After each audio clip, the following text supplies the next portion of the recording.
نحمده ونصلي على رسوله الكريم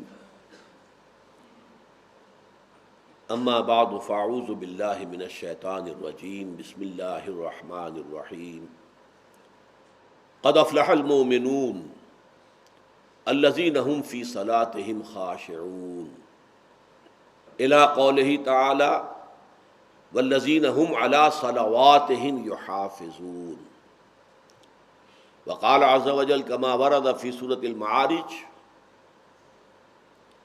ان الانسان خلق هلوعا اذا مسه الشر جزوعا واذا مسه الخير منوعا الا المصلين الذين هم على صلاتهم دائمون الى قوله تعالى والذين هم على صلاتهم يحافظون صدق اللہ العظیم۔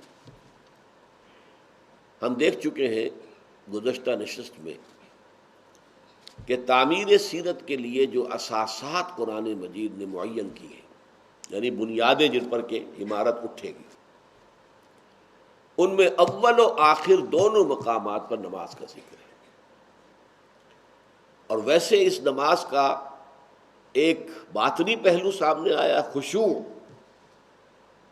اور 3 جگہوں پر اس کا دوام، الذین هم علی صلاتهم دائمون والذین هم علی صلواتهم یحافظون والذین هم علی صلاتهم یحافظون۔ محافظت، مداومت، نماز کا نظام قائم کرنا، اس کو اوقات پر ادا کرنا، تعدیل ارکان، نماز میں چوری نہ کرنا۔ حضور نے فرمایا یہ نماز کی چوری ہے۔ رکوع میں گئے ہیں، سیدھے کھڑے نہیں ہوئے کہ سجدے میں چلے گئے، سجدے سے اٹھے ابھی درمیانی میں کمر سیدھی نہیں ہوئی کہ تو دوسرا سجدہ کر لیں، یہ نماز کی چوری ہے۔ تعدیل ارکان کی، ہر رکن صحیح صحیح ادا۔ رکوع سے اٹھے ہیں تو کمر سیدھی ہو جائے، سکون، یہ ہے قوما۔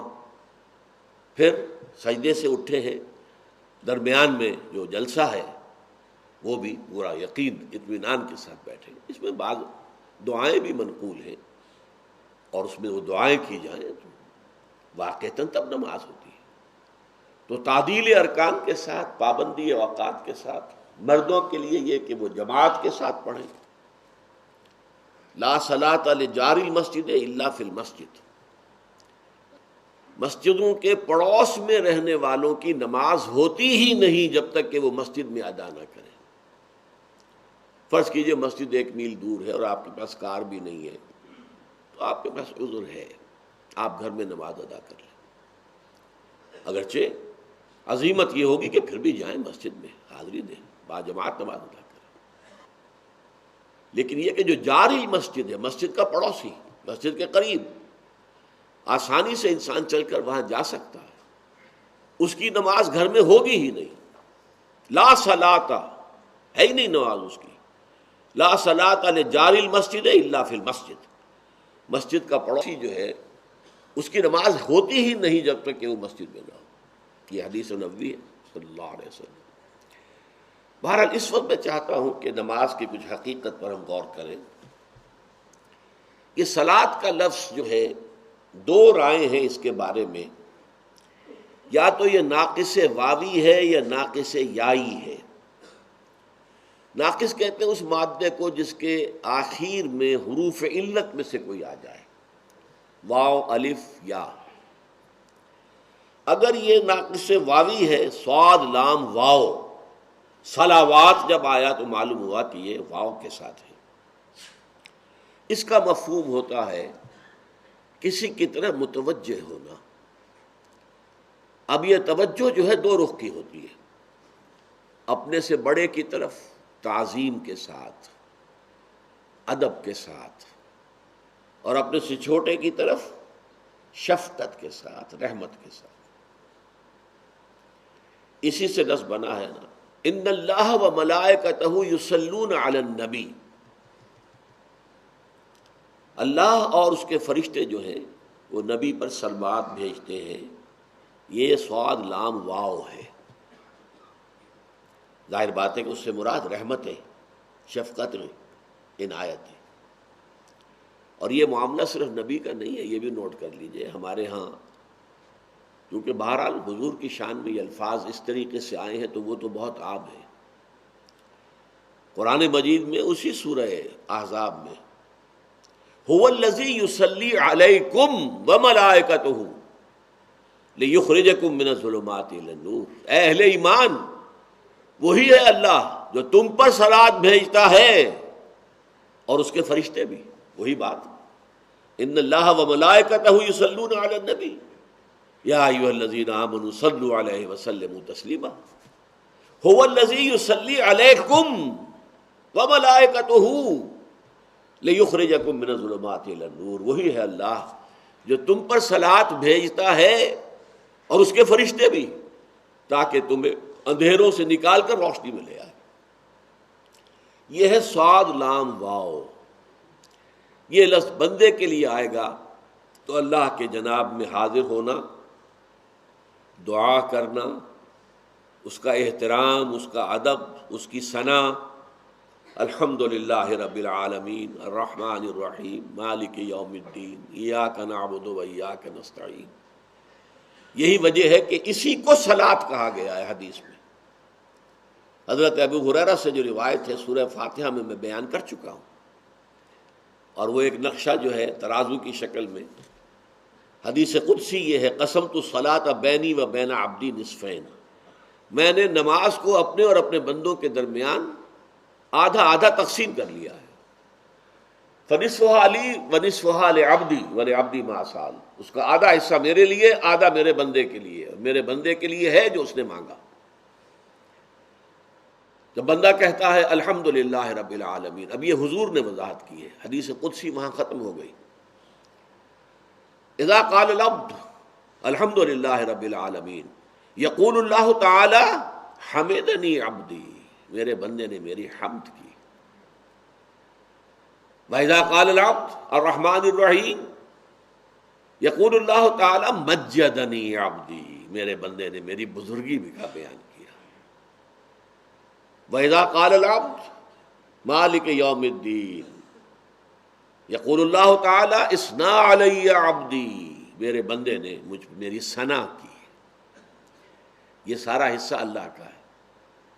چوتھی آیت ایاک نعبد و ایاک نستعین ھذا ما بینی و بین عبدی، یہ ہے وہ جو میرے اور میرے بندے کے درمیان ہے، یہ انٹر لاکنگ ہے، یہ معاہدہ ہے، یہ میثاق ہے۔ اے رب تیری ہی بندگی کرتے ہیں اور کرتے رہیں گے، اور اے رب تیری ہی، تجھ ہی سے مدد مانگتے ہیں اور مانگتے رہیں گے، یہ ہے۔ اور واو درمیان میں جو آیا یوں سمجھیے کہ ترازو کا مٹھ وہ ہے، اور ادھر تین آیتیں ایاک نعبد، اور ادھر تین آیتیں اہدنا الصراط المستقیم صراط الذین انعمت علیہم غیر المغضوب، اور ان کا تعلق ایاک نستعین، مدد مانگتے ہیں تیری۔ سب سے بڑی مدد کیا ہے؟ ہدایت، سیدھے راستے کی ہدایت بخشتے ہیں۔ اس سے معلوم ہوا اصل صلاۃ یہی ہے، قسمت الصلاۃ بینی و بین عبدی نصفین، اور اس میں ساری شرح سورہ فاتحہ کی ہے۔ دوسرا مادہ یہ ہو سکتا ہے صاد لام اور یا صلا، اس کے معنی عربی زبان میں آتے ہیں تاپنا، آگ سے حرارت حاصل کرنا، اس معنی میں یصلونھا یوم الدین، جہنم کو تاپیں گے یہ اس قیامت کے دن۔ صلی النار، آگ میں داخل ہوا، اسی سے اصلاح باب افعال ہے۔ سوف نصلیہ نارا، ان قریب ہم اسے آگ میں داخل کریں گے۔ اب ان دونوں کے اعتبار سے جو مفہوم بنتا ہے وہ یہ ہے کہ صلاۃ کا اصل مفہوم اللہ سے ہم کلام ہونا، اللہ سے دعا کرنا، اللہ سے مخاطب ہونا، اللہ سے استغفار، اللہ کے سامنے توبہ کرنا، یہ ہے صلاۃ کا اصل مفہوم۔ لیکن اس کے ساتھ ہی تابع ہے، اس صلاۃ سے روح اسے حرارت ملتی ہے، اسے زندگی کی تازہ حرارت ملتی ہے، یہی اسی نماز کے ذریعے سے۔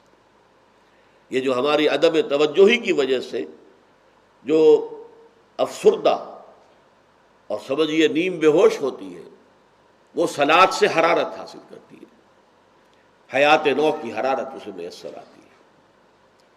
تو صلاۃ، دعا، اب اس دعا کے لیے علامہ اقبال کا جو ایک چیپٹر ہے reconstruction of religious thought in Islam میں، meaning of prayer in Islam, وہ کیا ہے؟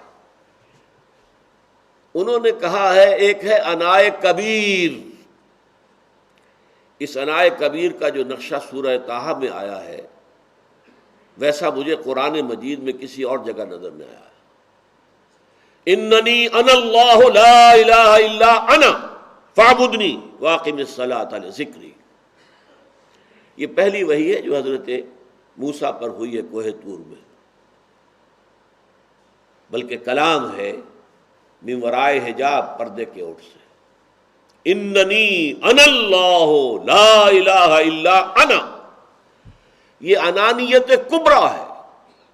انا، اقبال اس سے کہتا ہے انائے کبیر، انا اللہ۔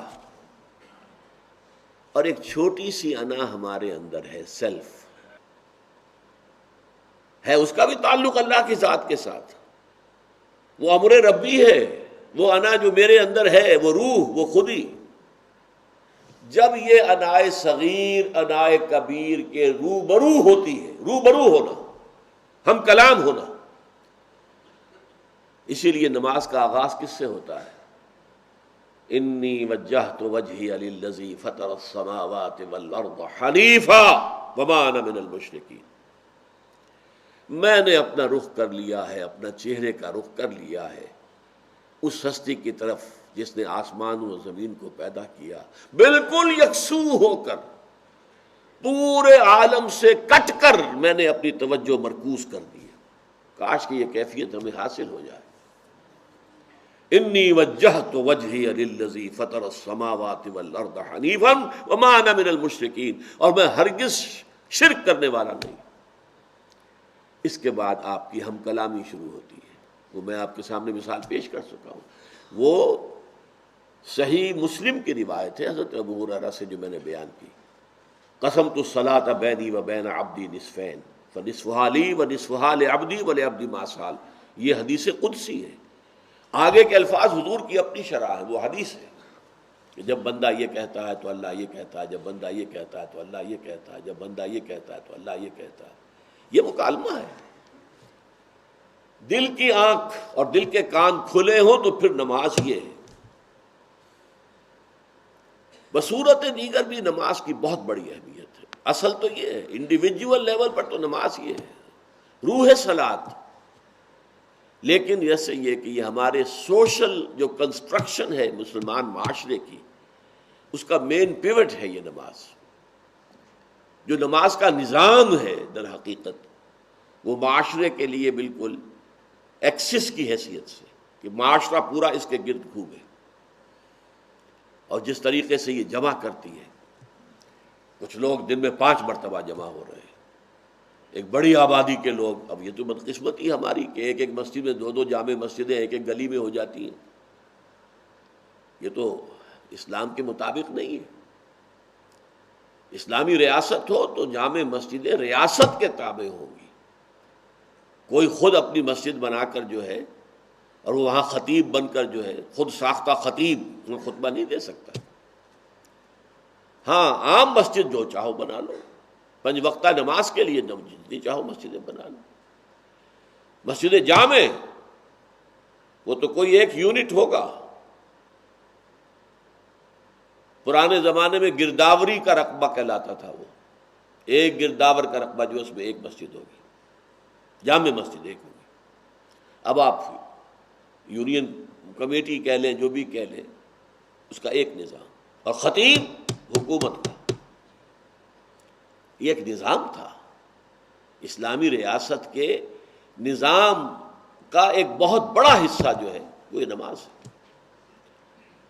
پھر یہ کہ عیدین کی نماز ہے، چھوٹے شہر ہوں تو وہاں ایک نماز عید کی ہوتی ہے، ہر جگہ پر لوگ وہیں پہ جمع ہو جاتے ہیں، اگرچہ فرقے وارانہ بنیاد کے اوپر وہاں پر بھی کئی عیدیں ہوتی ہیں۔ یہ عید جو ہے بریلویوں کی ہو رہی ہے، یہ دیوبندیوں کی ہو رہی ہے، اور یہ وہابیوں کی اہل حدیث کی ہو رہی ہے۔ لیکن یہ نظام جو ہے، میں نے عرض کیا کہ اس میں پہلے ہم نے یہ دیکھا کہ خاشعون کا لفظ تو ایک دفعہ آیا، یحافظون دونوں مرتبہ اختتام پر یحافظون، محافظت صلاۃ، اور دائمون یہ سورہ معارج کے اندر شروع میں بھی آیا۔ گویا کہ تین حصے جو ہیں وہ اس نماز کی اقامت، اس کا نظام، اس کا نظام الاوقات، یہ سارا جو ہے در حقیقت مسلمان معاشرے کی آرگنائزیشن کے لیے بنیادی اینٹ ہے۔ قد افلح المؤمنون الذین هم فی صلاتهم خاشعون والذین هم عن اللغو معرضون۔ دوسری شرط، وہ لوگ کہ جو لغو سے اعراض کرنے والے ہیں۔ دیکھیے، گناہ سے اعراض کا لفظ نہیں کہا گیا یہاں تو چونکہ ایک بندہ مومن کی سیرت کی تعمیر کا نقشہ لایا جا رہا ہے۔ ایمان کے ساتھ معصیت تو گئی، ایمان آیا معصیت گئی، ایمان آیا گناہ گیا، لہذا اس کی ضرورت نہیں ہے۔ اب اس سے اگلی بات ہو رہی ہے، والذین هم عن اللغو معرضون، وہ لوگ کہ جو لغو سے اعراض کرتے ہیں۔ لغو معصیت نہیں ہے، لغو وہ شے ہے جس سے نہ کوئی دنیاوی ضرورت پوری ہو رہی ہو اور نہ ہی اخروی ثواب حاصل ہو رہا ہو۔ بیٹھے تلوار تاش کھیل رہے ہیں، آپ کی کون سی دنیاوی ضرورت پوری ہو رہی ہے؟ اگر یہ وقت فارغ تھا، اللہ کو یاد کیا ہوتا، اللہ کا کلام پڑھتے، جنت میں بوٹے لگاتے اپنے، تو بندہ مومن کا معاملہ یہ اچھی طرح سمجھ لیجئے، وقت کا سب سے بڑا قدردان بندہ مومن ہے۔ اس کی وجہ کیا ہے؟ ایک عام انسان جو آخرت کو نہیں جانتا، وہ سمجھتا بس زندگی ہے، گزارنی ہے، تو کبھی کوئی خاص کام نہیں ہے، کوئی پیس ٹائم ہونا چاہیے، کوئی ہابی ہونی چاہیے، کوئی وقت کو گزارنا ہے۔ ٹو کل ٹائم لفظ استعمال ہوتا ہے، اونلی ٹو کل ٹائم، وقت کو قتل کرنا ہے۔ بندہ مومن کے نزدیک یہ وقت جو ہے، یہ وقت اگرچہ بظاہر محدود ہے، حقیقت لا محدود ہے۔ کیوں؟ اس دنیا میں جو کمائی کرو گے اس کے نتائج لامحدود زندگی میں نکلنے والے ہیں، تو پوٹینشلی یہ زندگی لامحدود ہو گئی نا۔ آپ نے اس محدود زندگی میں خیر کمایا، لامحدود زندگی میں اس کا اجر و ثواب ملے گا۔ اگر آپ نے دنیا کی زندگی میں شر کمایا تو غیر محدود زندگی، ابد الآباد تک کی زندگی میں اس کی سزا ملے گی۔ لہذا وقت کا سب سے بڑا، الوقت سیف القاطع، یہ وقت جو ہے یہ تو کاٹ دینے والی تلوار ہے اور دوڑتا ہے۔ غافل تجھے گھڑیال یہ دیتا ہے منادی، گردوں نے گھڑی عمر کی ایک اور گھٹا دی۔ تم سمجھتے ہو عمر بڑھ رہی ہے، بڑھ کر نہیں، گھٹ رہی ہے۔ اگر 80 سال کی عمر میں موت آنی ہے اور تم ابھی 71 کے ہو گئے ہو تو اور کم ہو گئی نا، 10 کی بجائے 9 رہ گئے، اگلے سال 8 رہ جائیں گے۔ غافل تجھے گھڑیال یہ دیتا ہے منادی، گردوں نے گھڑی عمر کی ایک اور گھٹا دی۔ لہذا دوڑو، catch the time by the forelock. آخر یہ دنیا میں جو یہ محاورے بن گئے کیوں؟ الوقت سیف القاطع، کاٹ دینے والی بڑی کاٹ دار تلوار ہے یہ وقت۔ لہذا وقت کا سب سے بڑا قدر شناس بندہ مومن ہے، وہ لغو کام میں اس وقت کو نہیں لگا سکتا۔ اسی لیے بڑی پیاری حدیث ہے حضرت ابو ہریرہ سے رضی اللہ تعالی عنہ، ان رسول اللہ صلی اللہ علیہ وسلم قال من حسن الاسلام المرء ترکہ ما لا یعنیہ۔ ایک انسان کے اسلام کی خوبی یہ بھی ہے کہ ہر اس شے کو چھوڑ دے جس کا کوئی فائدہ نہیں، فائدہ یا دنیا کا، کوئی ضرورت آپ کی پوری ہو رہی ہے، معاش کے لیے آپ جدوجہد کر رہے ہیں، وہ آپ کی ضرورت دنیا کی ہے، اس پوری کر دیں۔ یا پھر اگر وقت ہے اللہ کو یاد کرو، اللہ کے ساتھ تصور لو لگاؤ، اللہ سے ہم کلام ہو، اللہ کا کلام پڑھو، ذکر کرو، قرآن پڑھو۔ تو والذین هم عن اللغو معرضون، وہ لوگ کہ جو لغو سے اعراض کرنے والے۔ اب یہاں نوٹ کیجئے کہ اس کے مقابل سورہ معارج میں کیا آیا، والذین یصدقون بیوم الدین، چونکہ اس وقت کا تعلق قیامت کے ساتھ میں نے آپ کو بتایا ہے، اخروی زندگی جو ہمیشہ کی زندگی ہے، اور یہ زندگی اسی کی تمہید ہے، الدنیا مزرعۃ الآخرہ۔ والذین یصدقون بیوم الدین والذین هم من عذاب ربهم مشفقون ان عذاب ربهم غیر مامون۔ اور وہ لوگ کہ جو قیامت کے دن، جزا و سزا کے دن کی تصدیق کرتے ہیں، اور وہ لوگ کہ جو اپنے رب کے عذاب سے خوف زدہ رہتے ہیں، لرزاں و ترساں رہتے ہیں، ڈرتے رہتے ہیں۔ ان عذاب ربهم غیر مامون، اور اس میں کوئی شک نہیں ہے کہ ان کے رب کا عذاب ایسی شے نہیں ہے جس سے انسان امن میں ہو سکے، نچند ہو جائے، بے فکرہ ہو جائے، غیر معمول۔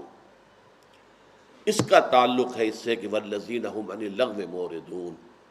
اگر یہ آخرت کا یقین ہے، اگر آخرت کے عذاب کی فکر ہے، تو لازماً اس دنیا کا ایک ایک وقت، ایک ایک منٹ، ایک ایک لمحہ جو تمہارے پاس ہے، ٹھیک ہے تمہارے جسم کو استراحت کی بھی ضرورت ہے، تو نیند بھی ہے، وَإِنَّ لِنَفْسِكَ عَلَيْكَ حَقٌّ، تمہارے نفس کا بھی تم پر ایک حق ہے۔ وہ حقوق ادا کرنے میں جو وقت صرف ہو رہا ہے وہ ٹھیک ہے، لیکن یہ کہ یہ جس کو ہم کہتے ہیں خام خواہ کے پیس ٹائم، وقت گزارنا، کلنگ دی ٹائم، یہ چیز جو ہے یہ اسلام اور ایمان کے ساتھ اور بندہ مومن کی شخصیت کی تعمیر کے پروگرام کے ساتھ کوئی مناسبت نہیں ہے۔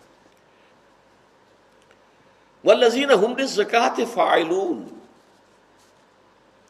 اور وہ لوگ کہ جو زکوٰۃ پر مسلسل عمل پیرا رہتے ہیں۔ یہاں یہ نوٹ کیجئے، قرآن مجید میں اکثر جگہ ایتاء زکوٰۃ آتا ہے، یؤتون الزکاۃ، یقیمون الصلاۃ و یؤتون الزکاۃ، اقیموا الصلاۃ و آتوا الزکاۃ، ایتاء۔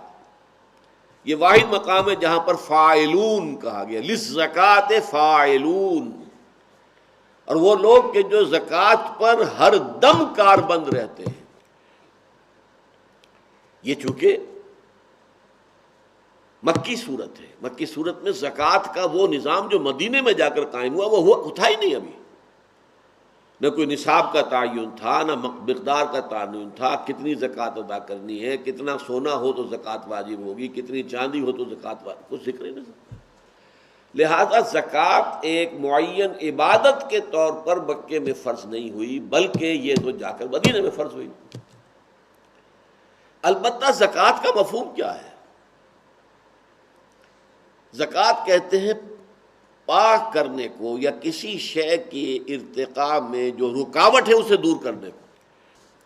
اس کا ایگزیکٹ سینس سمجھ لیجئے، ایک باغبان ہے، اس نے باغیچہ لگایا ہے، کچھ پھل والے درخت ہیں یا پودے ہیں اور کچھ پھول والے ہیں، یہ تو اس نے خود لگائے ہیں، چاہتا ہے، مطلوب ہے۔ کچھ وہاں پر گھاس اور جھاڑ جھنکاڑ خود اگا جاتا ہے، خود رو۔ وہ باغبان آتا ہے، کھرپا ہاتھ میں لیتا ہے، اس خودرو گھاس آس پاس کے پودوں کو وہ کاٹتا ہے، پھینک دیتا ہے۔ کیوں؟ جو بھی سورج کی تمازت ہے، جو بھی ہوا میں آکسیجن ہے، وہ ساری میرے ان پودوں کے لیے ہونی چاہیے جنہیں میں چاہتا ہوں کہ پروان چڑھے۔ یہ گھاس اور یہ جو جھاڑ جھکاڑ ہے یہ اس میں سے حصہ وصول کر رہا ہے، گویا کہ اس کی ترقی کے راستے میں رکاوٹ ہے۔ باغبان کا یہ عمل جو ہے یہ در حقیقت تزکیہ ہے، اس کا اس عربوں کے ہاں یہ تزکیہ تھا۔ اب یوں سمجھیے کہ اسلام انسانی شخصیت کو جس رخ پر بڑھانا چاہتا ہے، اس کا سب سے بڑا بریک جو ہے، جو شخصیت کو ادھر نہیں بڑھنے دیتا، وہ حب مال ہے، مال کی محبت۔ وَإِنَّهُ لِحُبِّ الْخَيْرِ لَشَدِيدٌ۔ اس حب مال کو جڑ سے کاٹنے کے لیے اس کو خرچ کرو خرچ کرو خرچ کرو، انفقو انفقو انفقو، جتنی تاکید قرآن میں ہے اتنا ہی تمہارا دل صاف ہوگا، اتنی ہی تمہاری اصل شخصیت، روحانی ترقی تمہاری ہوگی۔ اس لیے یہاں پر زکوٰۃ کا لفظ جو آیا ہے وہ اپنے لغوی مفہوم میں مسلسل خرچ کرنا۔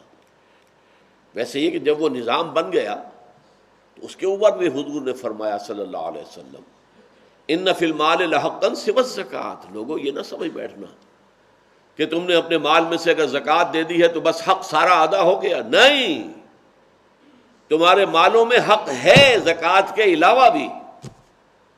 اور آیت آپ نے پڑھی جو ہمارے منتخب نصاب کا درس نمبر 2 ہے، لیس البر ان تولوا وجوہکم قبل المشرق والمغرب ولکن البر من آمن باللہ والیوم الآخر والملائکۃ والکتاب والنبیین وآتى المال على حبه ذوی القربى والیتامى والمساکین وابن السبیل والسائلین وفی الرقاب وَأَقَامَ الصَّلَاةَ وَآتَى الزَّكَاةَ، زکوٰۃ علیحدہ ہے اور اس سے پہلے ایتاء مال غرباء پر، یتیموں پر، مساکین پر، وہ علیحدہ ہے۔ اس کو دلیل کے طور پر حضور نے کوٹ کیا ہے۔ اس سے تم سمجھ لو کہ ان فی المال لحقا سوی الزکوٰۃ۔ یہاں والذین هم للزکوٰۃ فاعلون، وہ لوگ کہ جو اپنی زکوٰۃ پر یا زکوٰۃ پر مسلسل عمل پیرا رہتے ہیں، مسلسل خرچ کرتے ہیں، مسلسل خیرات، مسلسل صدقات۔ اچھا، اس کا کورسپونڈنگ جو ہے سورہ معارج میں والذین فی اموالہم حق معلوم للسائل والمحروم، اور وہ لوگ کہ جن کے مالوں میں حق ہے، مانگنے والے کا بھی اور محروم کا بھی۔ یہ 2 کیٹیگریز ہو گئی، ایک وہ ہے جیسے کہ سورہ حج میں قانع والمعتر، ایک غریب وہ ہے جو قناعت کے ساتھ گھر میں بیٹھا ہے، وہ باہر نہیں نکلا ہے، ہاتھ نہیں پھیلا رہا ہے۔ ایک وہ ہے کہ جو بے چین ہو گیا ہے، باہر نکل آیا ہے، ہاتھ پھیلا رہا ہے، مانگ رہا ہے، قانع والمعتر۔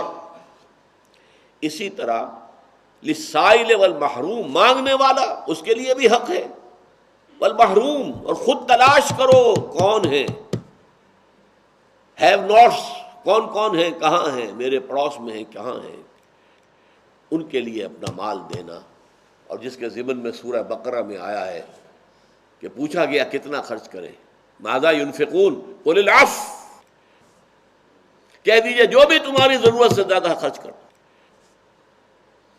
اور یہ بات نوٹ کر لیجئے، یہ لیول ہے جس پر حضور نے زندگی گزاری، اور صحابہ سب نہیں، لیکن صحابہ کی ایک جماعت ہے جنہیں فقراء صحابہ کہا جاتا ہے، انہوں نے زندگی گزاری، اپنے پاس کچھ نہیں رکھا۔ لہذا میں کہا کرتا ہوں، آپ بھی حیران ہوں گے، حضور نے کبھی زکوٰۃ ادا نہیں کی، اسلام کا رکن ہے، حضور کی زندگی میں اس کی نوبت نہیں آئی۔ کچھ رکھیں اپنے پاس، کو بچائیں، کچھ جمع ہو تو زکوٰۃ ہو نا، کبھی کچھ نہیں رکھا۔ قل العفو، یہ اس کی انتہا ہے۔ اس حوالے سے تعمیر سیرت کے پروگرام میں اس کا بھی بہت اہم دخل ہے۔ مال کو ریٹین کرنا، مال کو جمع کرنا، الذی جمع مالا وعددہ یحسب ان مالہ اخلدہ کلا لینبذن فی الحطمہ وما ادراک ما الحطمہ نار اللہ الموقدہ التی تطلع علی الافئدہ انہا علیہم مؤصدہ فی عمد ممددہ۔ مال جمع کرنا، سینت سینت کر رکھنا، گنتی کرتے رہنا، آج ہمیں یہاں ہوں، پچھلے سال ہمارا یہ تھا معاملہ، آج ہمارا بیلنس شیٹ جو ہے اتنی آگے جا چکی ہے، یہ سارے حساب کتاب میں پڑے رہنا، یہ پھر اس رخ پر سیرت کی تعمیر نہیں ہونے دے گا جس رخ پر کہ اللہ تعالیٰ چاہتا ہے۔ اب اس کے بعد دیکھیے 4 آیتیں دونوں مقامات پر بعین ہی وہی ہیں۔ والذین هم لفروجہم حافظون الا علی ازواجہم او ما ملکت ایمانہم فانہم غیر ملومین فمن ابتغى وراء ذلك فاولئک هم العادون۔ اب یہ ہے سیکس ڈسپلن، تعمیر سیرت کے لیے یہ سیکس ڈسپلن بھی انتہائی ضروری ہے۔ یہ تینوں آیات جو کہ دونوں مقامات پر آئی ہیں، ایک شوشے کا فرق نہیں ہے۔ اور وہ لوگ کہ جو اپنی شرمگاہوں کی حفاظت کرتے ہیں، الا علی ازواجہم، سوائے اپنے ازواج کے، اور یہ زوج کا لفظ دو طرفہ استعمال ہوتا ہے، شوہر کے لیے بیوی زوج ہے، بیوی کے لیے شوہر زوج ہے، سوائے زوجین کے،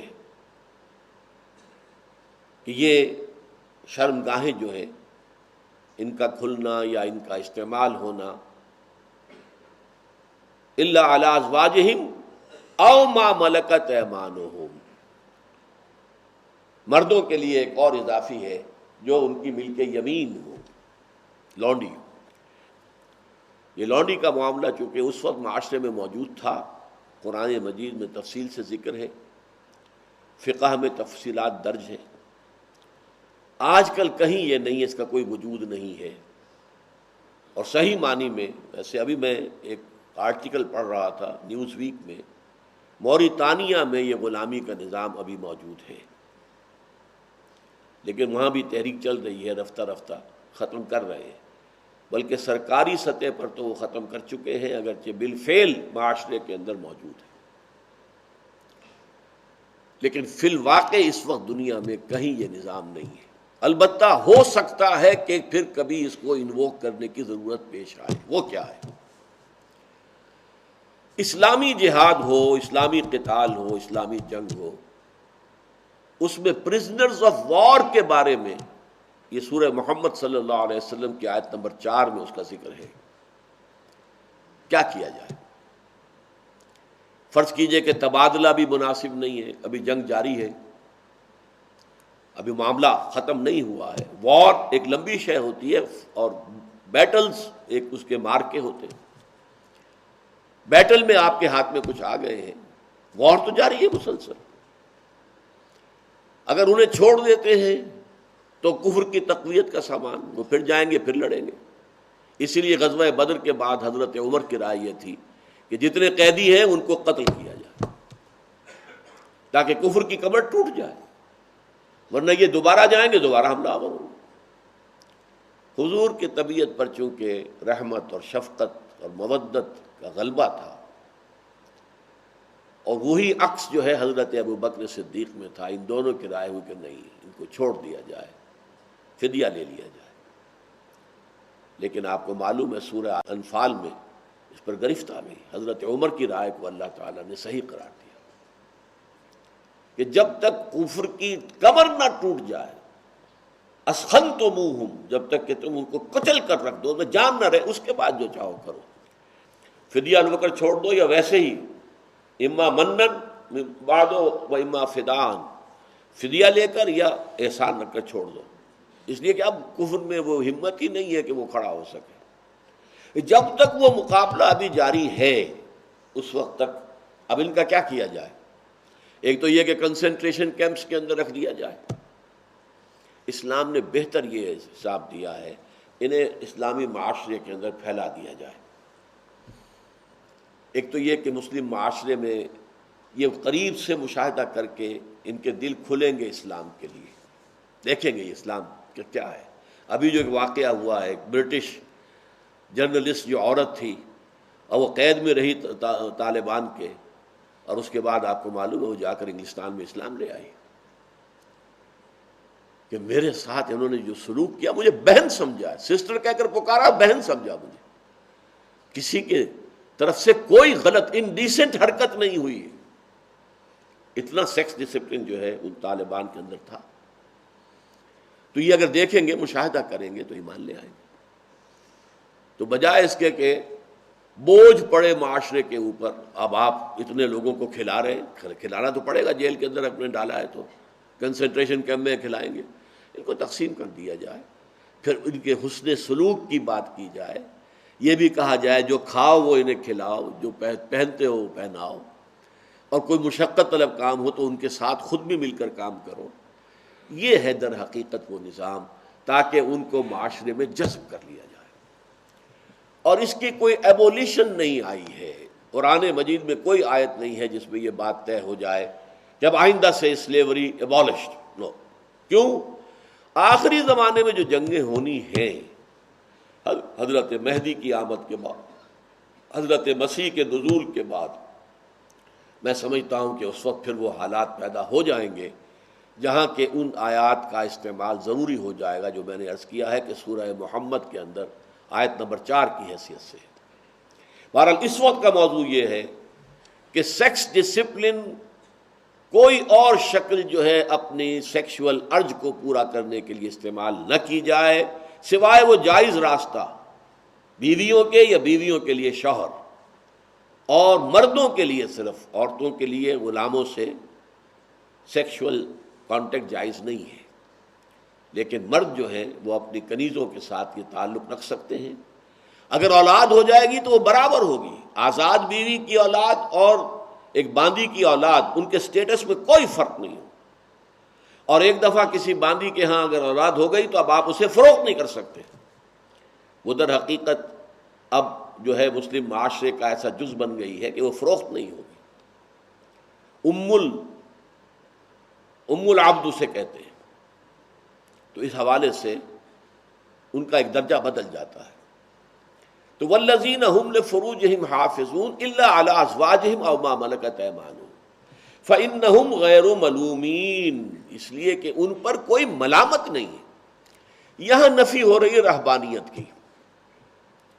رہبانیت جو ہے دنیا میں آپ کو معلوم ہے کہ کرسچینٹی کے اندر بہت بڑا نظام رہا ہے، کرسچین موناسٹسزم اب بھی ہے، اور ان کے سکینڈلز آتے رہتے ہیں، خبروں میں آتے ہیں، ان پر کتابیں لکھی گئی ہیں، ہسٹری آف کرسچین موناسٹسزم کے اوپر کتابیں لکھی گئی کہ کہنے کو راہب ہیں، غیر شادی شدہ ہیں، مرد بھی اور عورتیں بھی، لیکن ان خانقاہوں کے تہخانوں کے اندر حرامی بچوں کے قبرستان بن جاتے ہیں، اس لیے کہ فطرت کے خلاف بات۔ لیکن یہ کہ ان کا فلسفہ یہی ہے کہ جو شخص شادی کرتا ہے اور اپنی جنسی خواہش پوری کرتا ہے وہ پھر ایک گھٹیا درجے کا شہری ہے، گھٹیا درجے کا کرسچن ہے۔ اصل کرسچن وہ ہے کہ جو شادی نہیں کرتا، اونچا ان کا درجہ ہے۔ یہی ہندوؤں کے سنیاسی، سنیاسی کون ہوتے ہیں؟ یہی بدھ مت میں ہے، بھکشو، وہ شادی نہیں کریں گے۔ قرآن نے بات کی ہے کہ جو فطرت کی بات ہے کہ یہ فطرت کا تقاضا ہے، جیسا پیٹ کھانے کو مانگتا ہے ایسے ہی تمہاری جنسی تقاضا ہے۔ اللہ نے کھانے کی چیزوں میں بھی حرام مقرر کر دیا، مت کھاؤ یہ، باقی میں سے حلال میں سے کھاؤ۔ قل من حرم زینۃ اللہ التی اخرج لعبادہ والطیبات من الرزق، کس نے حرام کیا؟ اسی طریقے سے یہ طبعی تقاضا انسان کے اندر جو ہے اس کو بھی پورا کرنے کے لیے شادی کا راستہ کھول دیا ہے۔ مردوں کے لیے 4 تک مثنیٰ و ثلاثہ و رباع راستہ کھول دیا، لہذا انہم غیر ملومین، اس میں کوئی ملامت والی بات نہیں۔ فمن ابتغى وراء ذلك فاولئک هم العادون، اور جو بھی کوئی چاہے گا اس کے سوا تو وہی ہے کہ جو حد سے گزرنے والے ہیں۔ ان 2 صورتوں کے علاوہ جو بھی ہے وہ شریعت کی روح سے جائز نہیں ہے، اگرچہ جواز کے درجے جو ہے وہ ذرا مختلف ہو سکتے ہیں، شناعت اور برائی کے درجے۔ اب زنا ہے وہ سب سے بڑا معاملہ ہے، لیکن یہ سوڈمی جو ہے وہ اس سے کم تر شے ہے، اس لیے کہ زنا میں تو نسب کا معاملہ بھی جو ہے وہ مشکوک ہوتا ہے، دوسرا طرف جو ہے یہ عمل قوم لوط جو ہے اس میں وہ معاملہ نہیں ہے۔ پھر ایک استمناء بالید ہے، ہاتھ سے اپنی وہ خواہش پوری کر لینا، اس کے بارے میں جواز کا بھی فتویٰ ہے کہ اگر کوئی شخص نکاح کی صلاحیت نہیں رکھتا، پیسے نہیں ہیں، وہ مہر نہیں دے سکتا، اور ساتھ ہی یہ کہ اپنی شہوت کے اوپر پوری طرح قابو نہیں پا سکتا، وہ نہیں رک سکتا، تو اگر اس حد تک استمناء بالید جسے کہتے ہیں اگر پورا کر لے تو اس پر ملامت نہیں ہوگی، لیکن یہ کہ پسندیدہ نہیں ہے۔ اسی طرح کہا گیا ہے کہ لونڈیوں کے ساتھ نکاح نہ کرو، کوشش کرو، اور زیادہ اگر زور ہے شہوت کا تو روزے رکھا کرو تاکہ وہ شہوت کا زور ٹوٹ جائے، لیکن جو نہ کر سکے وہ لونڈیوں سے نکاح کر لے، اس کی اجازت بھی دے دی گئی۔ تو اس طریقے سے جیسے کہ شریعت میں ہوتا ہے کہ ایک شے فرض ہے، پھر واجب ہے، پھر مسنون ہے، پھر مندوب ہے، مباح ہے، یہ اتنے درجے ہیں۔ اسی طریقے سے حرام ہے، اور پھر مکروہ ہے، تحریمی ہے، پھر مکروہ ہے، تنزیہی ہے، یہ درجے ہیں۔ لیکن بہرحال پسندیدہ نہیں ہے۔ صحیح معاملہ، پسندیدہ معاملہ صرف یہ ہے والذین هم لفروجہم حافظون الا علی ازواجہم او ما ملکت ایمانہم فانہم غیر ملومین فمن ابتغى وراء ذلک فاولئک هم العادون۔ جو اس سے زیادہ کچھ چاہیں گے تو وہ بہرحال حد سے گزرنے والے ہیں، وہ حدود سے باہر تجاوز کر رہے ہیں۔ تجاوز کے اندر کتنا تجاوز ہے، کس حد تک ہے، یہ اس کا معاملہ علیحدہ ہے، تجاوز ہے۔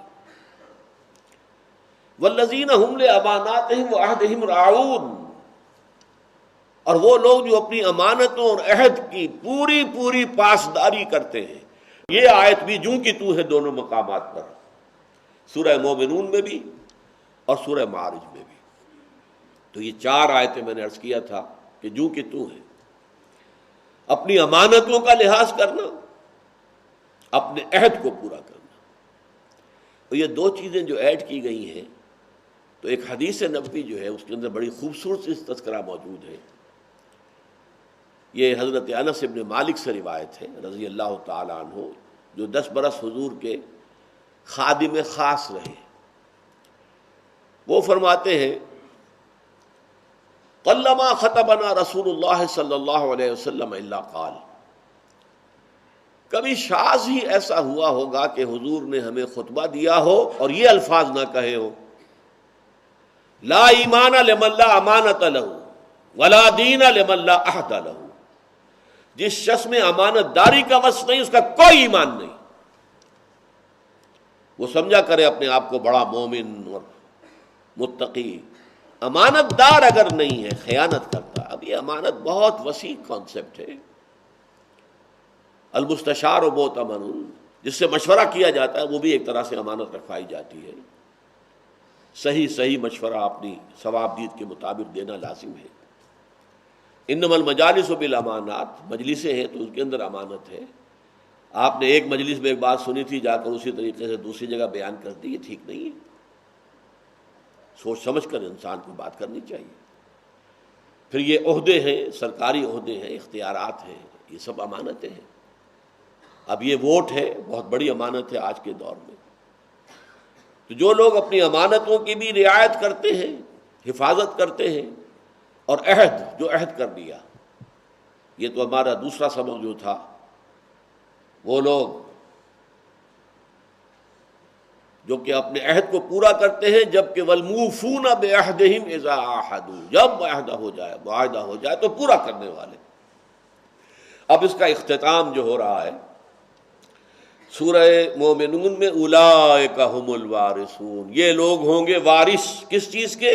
الذین یرثون الفردوس، جو جنت الفردوس کے وارث ہوں گے، ہم فیہا خالدون، اور اس میں ہمیشہ ہمیش رہیں گے۔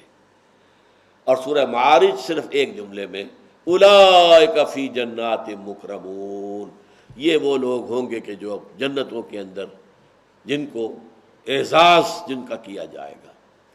اور ان دونوں سے پہلے دونوں جگہوں پر والذین هم علی صلواتہم یحافظون اور والذین هم علی صلاتہم یحافظون، صرف اتنا فرق ہے۔ وہ لوگ جو اپنی نمازوں کی محافظت کرتے ہیں، وہ لوگ جو اپنی نماز کی محافظت کرتے ہیں۔ اللہم ربنا اجعلنا منہم، اللہم ربنا اجعلنا منہم، اللہم ربنا اجعلنا منہم، آمین یا رب العالمین۔